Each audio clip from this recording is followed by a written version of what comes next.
கன்னிராசிக்காரர்களுக்கு மிக அற்புதமான ஒரு வாரம். நல்லா கொடுத்து வச்சவங்க, எல்லாருக்கும் நல்ல டைம் அப்படின்றத அடிக்கடி சொல்கிறேன். பிறந்த ஜாதக அமைப்பில் தசாபக்தி அமைப்புகள் வலுவாக இருந்தால் எங்கேயோ போயிடுவீங்க. தசாபக்தி அமைப்புகள் டல்லாக இருக்கிறவங்களுக்கு கூட அப்படி ஒன்றும் பெரிய தோல்விகள்லாம் இந்த வாரத்தில் ஏற்படாது. ஏன்னா 3, 4, 5ஆம் இடங்களில் சந்திரன் வலுத்து அமர்ந்திருக்கிறார். 3ஆம் இடத்துலேயும் 5ஆம் இடத்துலையும் அவர் குருவின் பார்வையில் அமர்ந்திருக்கிறது மிகப்பெரிய யோகம். முயற்சிகள் பலிக்கக்கூடிய தன்மை. ராசிநாதன் இப்போது 12ல் இருந்தாலும் அவர் நண்பரோடு நட்பு வீட்டில் இருக்கிறாரு.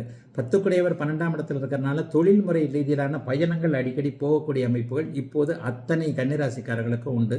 அந்த பயணங்களின் மூலமாக நன்மைகள் இருக்கக்கூடிய அமைப்புகள் உண்டு. வெளிநாடு வெளிமாநிலம் போன்ற தூர இடங்களோடு தொடர்பு கொண்டவர்கள் அந்த வெளிநாட்டுக்கு போயிட்டு வர்றது, வெளிமாநிலங்களுக்கு போயிட்டு வர்றது, குறிப்பாக கிழக்கு நாடுகளில் இருக்கக்கூடியவர்கள் அனைவருக்குமே அங்கிருந்து வர தகவல்கள் நல்லா இருக்கக்கூடியது. சிங்கப்பூர், மலேசியா, ஆஸ்திரேலியா போன்ற நாடுகளில் இருக்கக்கூடியவர்களுக்கு அங்கேயே நல்ல வேலை, வியாபாரம் போன்றவைகள் இருக்கக்கூடியதான கன்னிராசிக்காரர்களுக்கு வயதிற்கு ஏற்றார் போல எல்லாம் கிடைக்கக்கூடிய நல்ல அமைப்பு. சிலருக்கு புனிதமான கருவுறுதல்னு சொல்லப்படக்கூடிய புத்திர பாக்கியம்.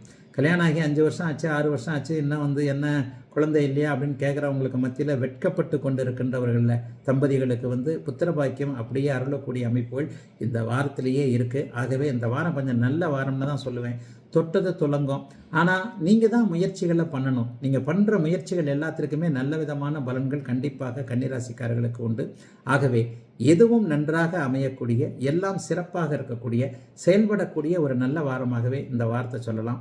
பெண்களுக்கு ஆண்கள் மீது இருந்த அதிருப்திகள் விலகக்கூடிய தன்மை, ஆண்களால் ஏற்பட்டிருக்கின்ற தொல்லைகள் நீங்கக்கூடிய தன்மை, வேலை அமைப்புகளில் இதுவரைக்கும் விருப்பமான வேலைகள் கிடைக்காமல் இருந்தவர்களுக்கு அதற்கேற்றாற் போல நீங்கள் என்ன படிச்சீங்களோ அதற்கேற்றமான விருப்பமான வேலை அமைப்புகள் உருவாகக்கூடிய சூழ்நிலை என 3ஆம் இடத்தின், 4ஆம் இடத்தின், 5ஆம் இடத்தின் அத்தனை பலன்களையும் அப்படியே தரக்கூடிய அமைப்புகள் வருதுங்க. கலைத்துறையை சேர்ந்தவர்களுக்கு வாய்ப்புகள் நன்றாக வரும். இதுவரைக்கும் உங்களுடைய திறமையை காட்ட முடியாமல் இருந்தவர்களுக்கு அலுவலகங்களிலோ அல்லது வீடு அல்லது வெளியிடங்களிலேயோ நீங்கள் என்ன நினைக்கிறீங்களோ அது மாதிரியான ஒரு நல்ல வாய்ப்புகள் கிடைச்சி இவரா இப்படி செஞ்சார் என்கின்ற அளவிற்கு மற்றவர்கள் உங்களுடைய திறமையை பார்த்து வியக்கின்ற அளவிற்கு கன்னிராசிக்காரர்கள் அனைவருக்குமே மிகச்சிறந்த ஒரு நல்ல சந்தோஷம் உள்ள, எதிலும் திருப்திகள் கிடைக்கக்கூடிய நல்ல வாரமாகவே அமைஞ்சிருக்குங்க. கன்னிராசிக்காரர்கள் எல்லோருக்கும் இந்த வாரம்